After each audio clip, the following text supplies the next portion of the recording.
আজকে আমরা একটা গেম খেলছি। এই যে দুটো বেলুন আছে আর এক থালা ফুচকা আছে। তো যে যত তাড়াতাড়ি বেলুন দুটো ফাটাতে পারবে এই ফুচকাটা তার। ঠিক আছে, স্টার্ট। স্টার্ট।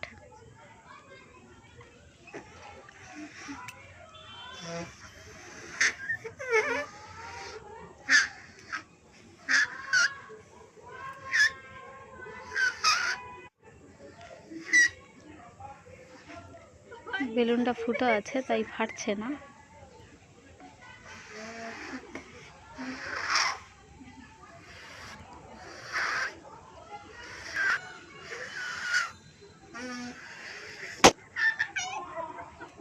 ইয়ে, আমি জিতে গেছি। তো যদি ভিডিওটা ভালো লাগে অবশ্যই সাবস্ক্রাইব, কমেন্ট আর শেয়ার করে দেবেন।